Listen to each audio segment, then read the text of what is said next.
And welcome to BackChat. I'm your host, Tema Madima. This evening we're chatting to Rivaldo Roberts, phenomenal sprinter, 110-meter hurdler. He's in the building with us this evening. So I hope you guys are excited. Stay tuned and make sure, guys, send your questions through if you have any. I think it's going to be a great chat with Rivaldo. I'm just going to wait for him to log on. And then we're going to get going. So welcome, everybody. Hope you guys are doing good. It is a Tuesday. We had a good chat yesterday with sports scientist King. But today we are chatting to an athlete again. And I see Rivaldo is in the building. Welcome, everybody. Welcome. Sending him an invite quickly. So hope you guys are good. Remember, send your questions through. Let's make it a good chat. Yes, sir. Welcome, everybody. I see Reese. Welcome, Heinrich Fortain. Kyle, welcome everybody. Rivaldo, can you hear me, brother? Rivaldo. Yo, can you hear me? Yeah. Your phone is this way, yeah? Hey, my bro, it's charging. It's charging. Hey, man, you need to charge before BackChat. What's wrong with you? Buddy, I was training. It's vital. Yeah, no, okay. You're forgiven, and that's a good reason. Otherwise, you're good, man. How's the new year treating you? Nah, not too bad, eh? Not too bad. It's still fresh and early, but not too bad, eh? Yeah, that's good, man. I hope you're putting in that work. Obvious, bro. Never slacking. That's good, man. All right, what we're gonna do, Rivaldo, I'm gonna do an introduction. So that those who are watching can know who exactly we're chatting with this evening, and then yeah, we'll take it from there. Is that good for you? Nah, 100%, my G. Super duper. All right, ladies and gentlemen, with us this evening we've got Rivaldo Roberts. Listen up, he is an African under-20 championships 110-meter hurdles bronze medalist. He's an African under-20 championships 4x100-meter bronze medalist. SA under-18 110-meter champion. IAAF represented South Africa at the World Under-18 Championships, as well as SA Under-20 110-meter hurdles champion. SA, most recently, SA 110-meter hurdles silver medalist. Ladies and gentlemen, Rivaldo Roberts. Can you even hear me? He looks like he's frozen, or am I freezing? Man, what a CV though, huh? Can you still hear me, brother? Yeah, you were just gone for a second there, but you're back. All right, cool, man. Hey, what a CV, man. You've done the things already, and still more to come. I think that there's so much that people didn't know about you, from your earlier days. But they got a little, at least now they know. Yeah. I disappeared for a while, but we're back. Yeah, that's interesting. We'll get onto that one as we continue. Very interesting story with regards to that. Yeah. But yeah, we'll touch on that much later. Let's start at the beginning. Where is Rivaldo Roberts from? Where are you from? Where were you born and raised? And where did the athletics bug bite you, man? Yeah, man. So got a pretty simple story. So I was born here in Pretoria, never left. Pretoria schools, Meyer Park Primary, small little school. But when I left, there was about 400 kids. So really, really small school. Yeah, dude. And then I got thrown into the big pond by my parents. Went to Menlo Park. Didn't make no teams. No inter-high team. For the first 2 years I was there, no teams made. I think my first high school team was grade 10, and that's when Coach Rihanna, who is my coach right now, she came to the school and just sparked it and never looked back from there. Yeah, so you were busy getting Paxlands all the way in primary, grade 8, 9, Paxlands, and then you meet Coach Rihanna, and then things change drastically. Yeah, no, she changed everything for me, made me I've always been interested in it, and watching track. I watched the Olympic once, and that was when I saw Bolt 08, and then I was like, sure, man has been doing these things and stuff and winning, and okay, this is a nice sport, you know. Like, because usually you just see the kids run, and primary school sport, you just check and blah blah, and you run a bit and yeah, and they, but you never knew the life after it. There's actually the bigger stage and stuff. So when I saw that, I started to get more interest, but it was still a bit, weg. And then Coach Anna came and told me to dream, and that's what I did. That's what just sparked everything, huh? A few welcomes. Let's do a few. Oh, Jane Tipo, all the way in Australia. I see you. Welcome. We've got Reynard. Welcome to you. Eckhart says Riva with some fire. We also have Sokakana Zazini. Oh, Bavenda. Colin Murawzi in the building. Hinda. We've got James Karabul Hodi. Welcome. Megan Lombard. Charnay 12. Zandi Leyaze. Welcome. Angelique Stradom. Adi Athlete. My brother. I see you. Poti 07. Pride of Leon. Nathan Grenier. Welcome, guys. If I don't get your name, it's not a beef. Oh, Pakisum Tembu.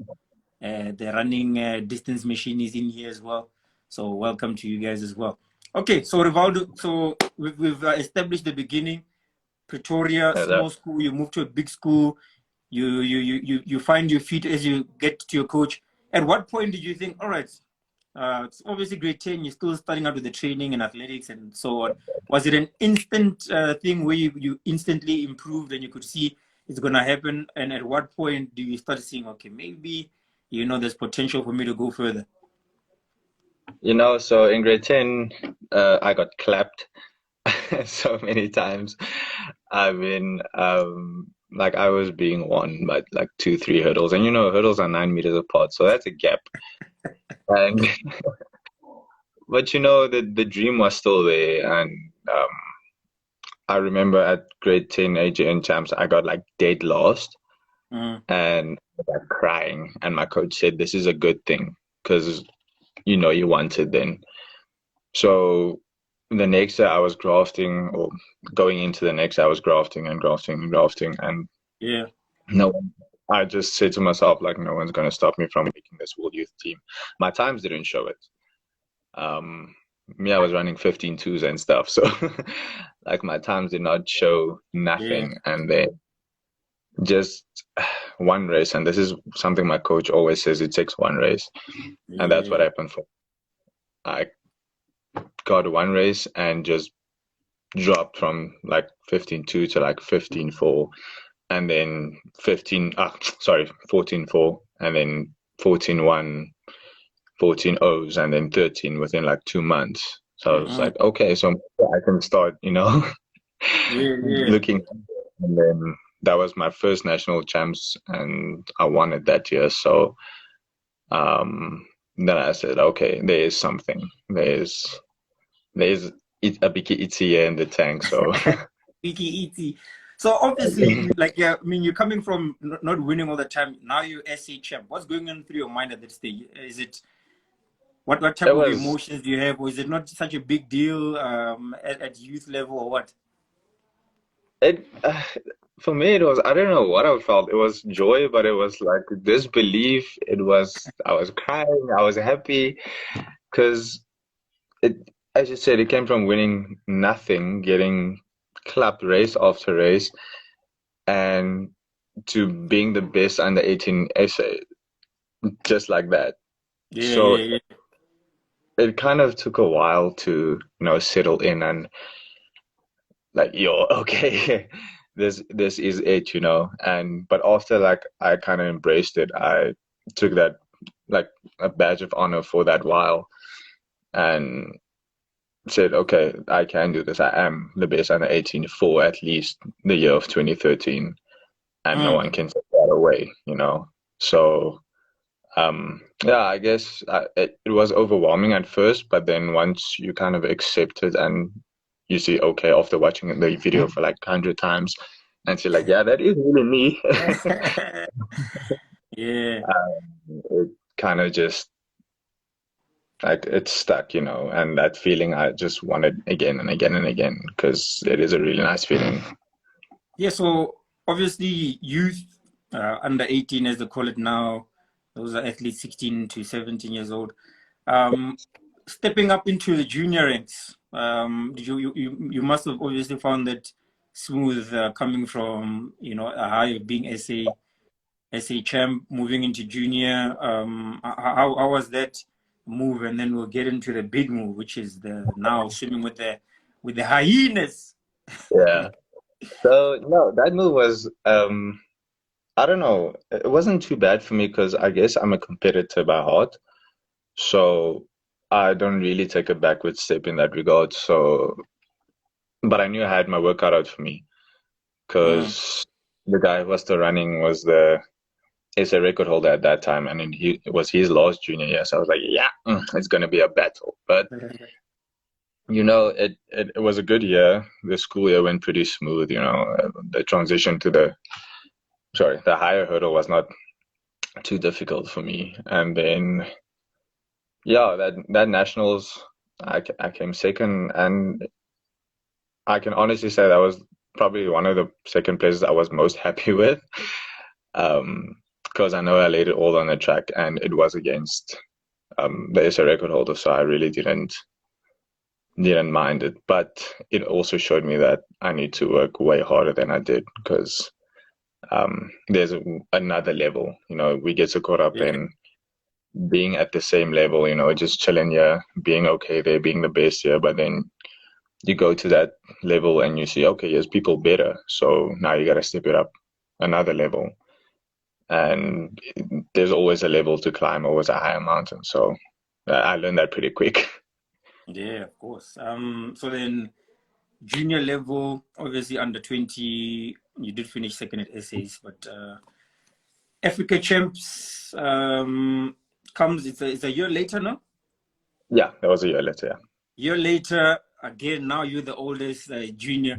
It's crazy how that psychological mindset of, I mean, it's 1 year, you know, and I mean, I think that's what makes the transition from being a youth or junior athlete to a senior athlete, because, you know, you usually up against 1 year, like, this guy's 1 year older than, and it's a big deal, you know, I've still got an extra year of junior. And then now you have to try, and when you get to senior, it's a different one. It's a totally different climb, because you can run against the guy who's at the shape of his life, you know, 28, 26, 27, 5, 4, 3, you there 19, 20 years old. It's such a big difference. No, it is 100% like that. Let me just do this real quick. The charger. I just had to rotate it a bit. I don't know if you can see me. There we go. Am I not fine? Am I okay? I don't know. Okay. But anyway. You look like this, man. It is. No, it is like that. My coach always calls it, you're a bit protected in that regards with being a youth athlete, because you can only run that age. Yeah. But when you come to the senior ranks, it's every man for himself. You're being eaten alive from the get-go. And up for that, it's got to be hard, because that's another level you had to learn. Not even running internationally senior, but just locally, it's a whole different ball game. Yeah, so, it was tough. Rough. It's rough. So let's do a few welcomes, then I want to get to this question. This question is the one that, for me, you know what's coming. Joreem, I see Joreem is in here. Bengui, it says Big Riv, my hero. I see, welcome to him. I see T said so. Welcome, blessings, Mota. Marione, I see you. Welcome, Spotter Speed. What's up, guys? Konya, who else am I missing? Yeah, I think there's more people that came in. Naresh, I will see you. Welcome, Sports Products SA. And Marione Furi, I said just Cody, Magic. All right, cool. Welcome, guys. Thanks for joining. Okay, next question. So obviously now, 110 meter, that's your specialty. That's where you're eating. It's your bread and butter. It's your butter that is buttered both sides. You finished the year on a high. Junior, you know, you medal at junior champs. twice, 2 bronze medals in the 4x1 and the 110-meter hurdles. Yeah. And then senior year comes, you decide to do something. Yeah. What do you decide to do, Chief, and why? I think this is the question everyone asks me my whole life. I'm just putting it out here right now. So yeah, then we decided to move to the other hurdles, the sole one. Who's we? Me and my coach Rihanna. Yeah. So, she and a few coaches, like very, very good coaches, they kind of decided or discussed. I wasn't decided and discussed, and they wanted to do this, but they advised,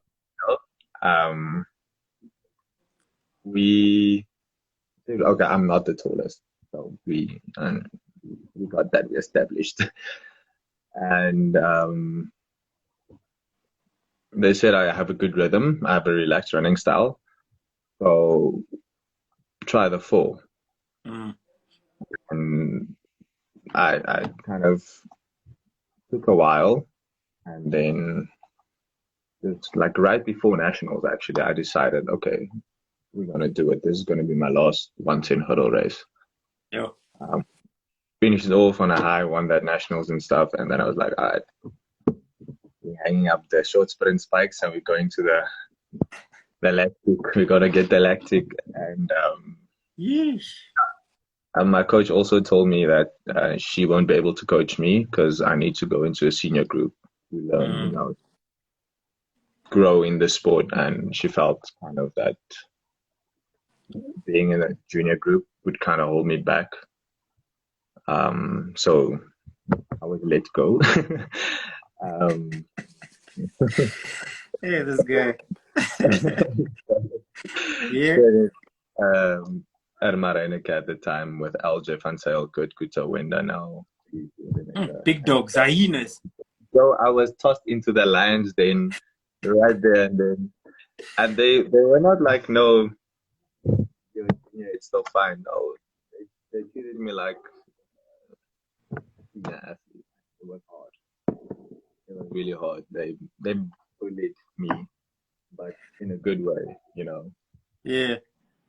It was really good. It made me tough and prepared me kind of for the years to come, because I did not know how tough it was going to be for the next 5 years. Just watch you covering your mic, your phone mic somehow. Okay. Yeah. Cool. Yeah, so yeah, man, definitely training with some of the top 400-meter hurdlers, in Africa. It's a tough transition, and I mean it's a difficult. I mean, coming from 110 to 400, at least if it was 200 hurdles or 300, it's a bit better. But it was way better. The 400-meter hurdles, I think, is probably it's one of the toughest events. You almost train.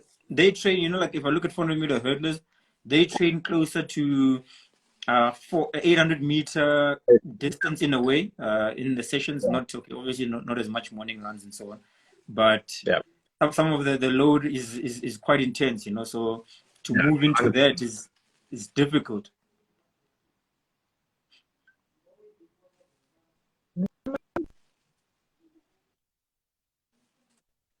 Oh, you're back. There we go. Can you hear me? Just lost you. Just lost you for a second there, Lindsay. Shout out. Hello, Lindsay Anakom. Just asking for a shout out. Anakom. Lindsay doesn't want. Lindsay says it's calm. He says he doesn't like speaking in front of people. Otherwise, we would have had a chat with him. Lindsay, come on.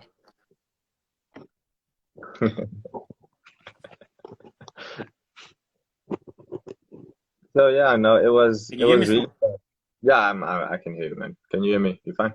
All right. No, yeah, it was tough. It was really tough. The transitions and the learning the event. As you said, you train like an 800 athlete. So for me, coming into the sport, I'm like 3 years fresh. So me, I don't have any background really. Yeah. Coming into the sport, and then 4 years later, getting lactic and 800 goetertjies and it's hurting and everything is just sore and just want to sleep the whole day. And it was a whole nother ball game I had to learn. But I'm glad Yeah, I did learn what I did learn. Especially I've been at different coaches as well. Um, so it was at that time it felt like I was going nowhere, but I can see now that I was building my house, but the foundation yeah, was yeah. just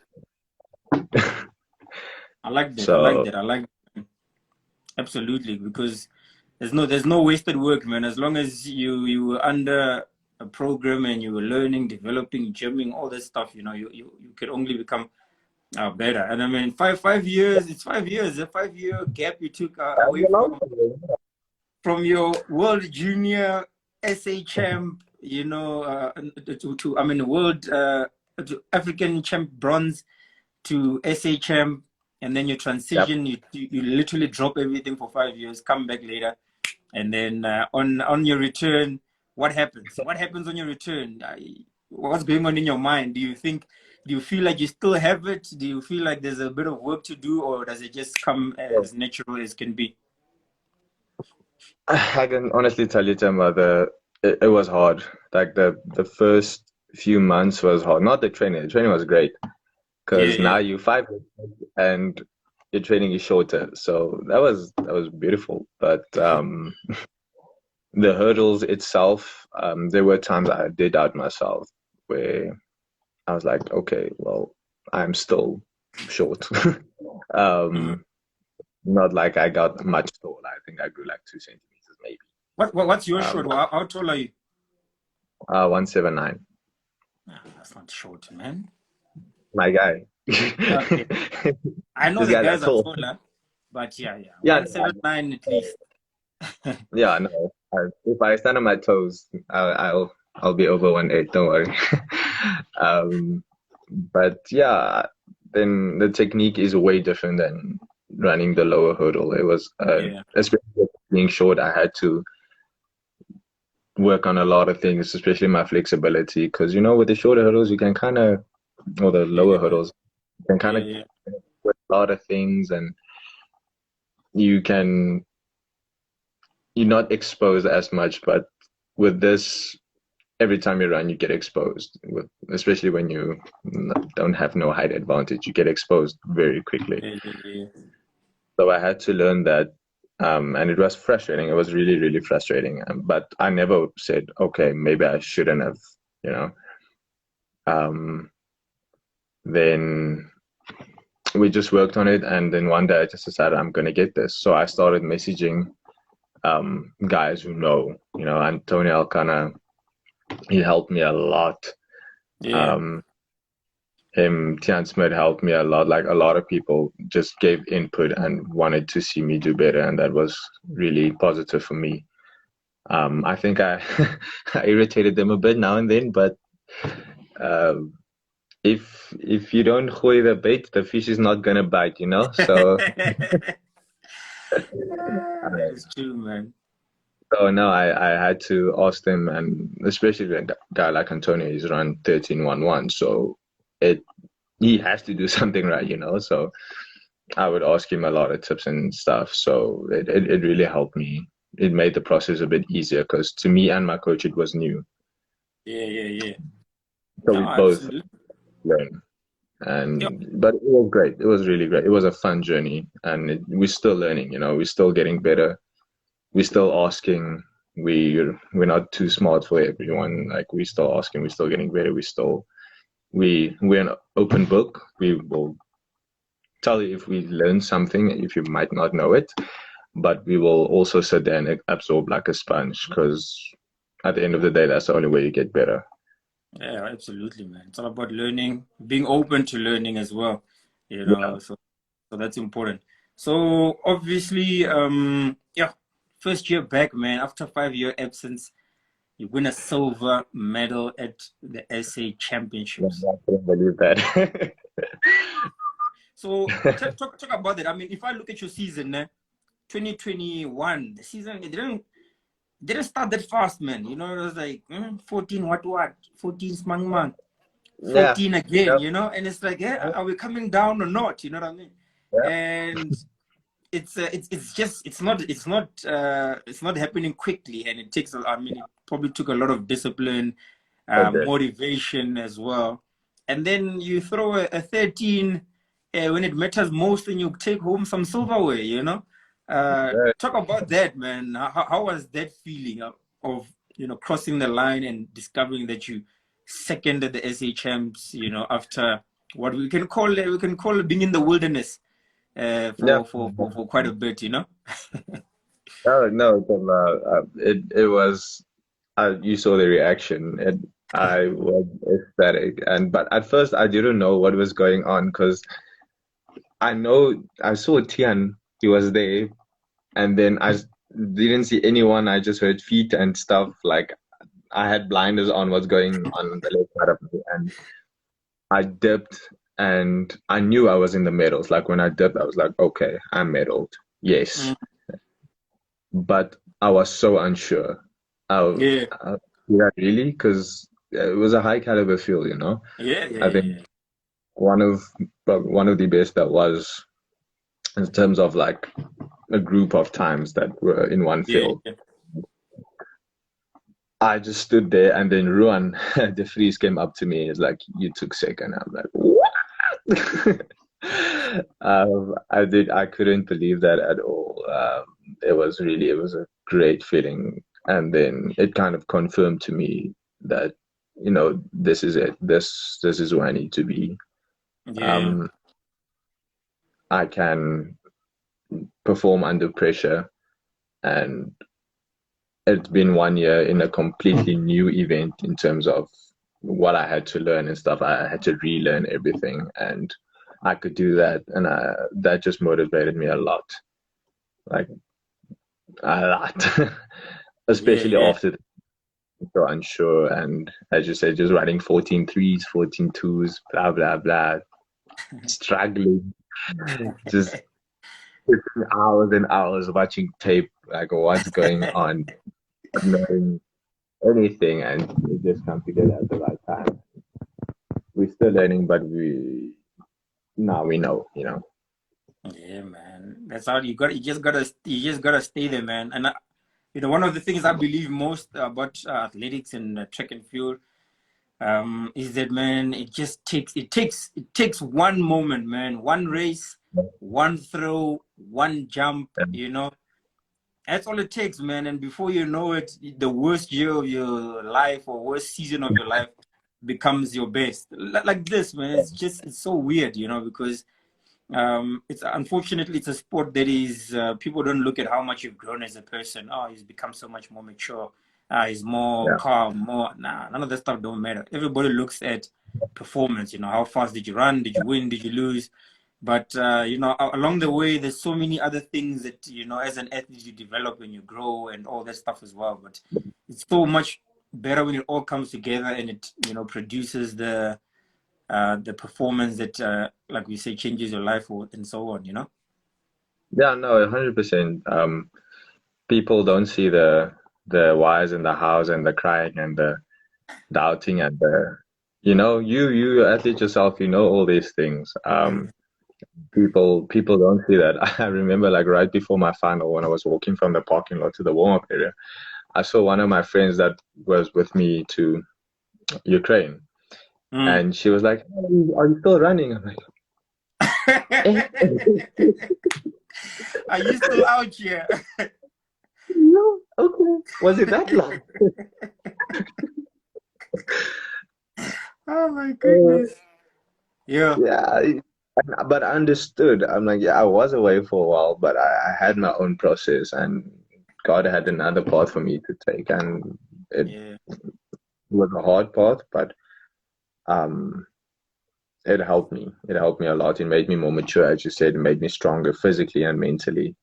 Yeah. Yeah. Um, especially be thrown into the wilds then or lions then for the first season as a senior. Yeah. Yeah.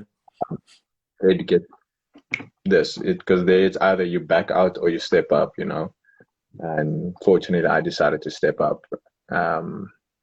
Even if I know these guys were gonna smack me, I always was like, all right, I'm ready. I'm ready.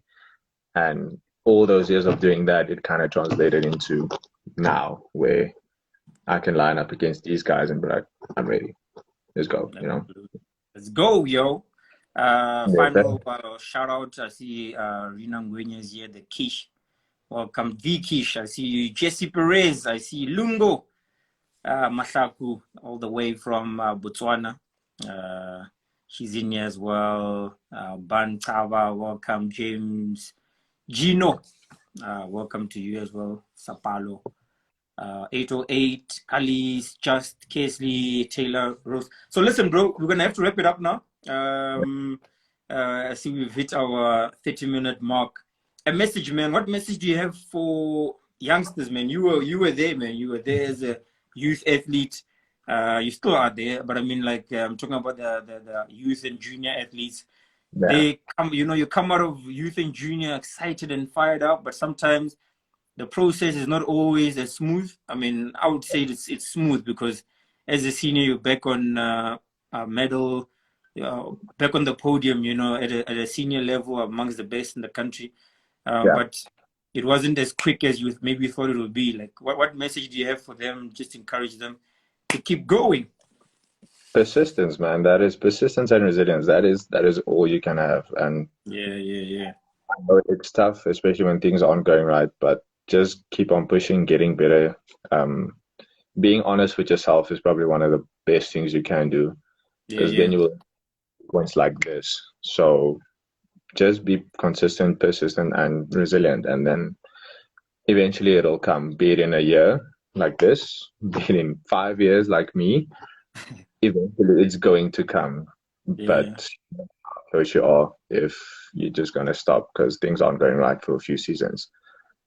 Injuries are part of the game. We all know that. But that is all you can do. Pushing and praying. That is it. And it'll all come together at the end. Absolutely, man. I always say, man, it's all about, this sport, man. When I think about how much time and everything, I've put in and what you've put in, it's like, it has to consume your life. You almost, I mean, it's such a crazy thing. It consumes every single decision you do, from on season to off season to holiday to what am I eating, what time I'm sleeping. It does not go away, man. This sport literally consumes you for with so much, and I think it's good along the way to also make sure that you celebrate those small milestones or big milestones, and just keep the love, man. If you've got the love for the sport, it's so much easier when you've got injuries and disappointment after disappointment, and and then when it counts, you'll be able to be like, hey, I love this game, either way.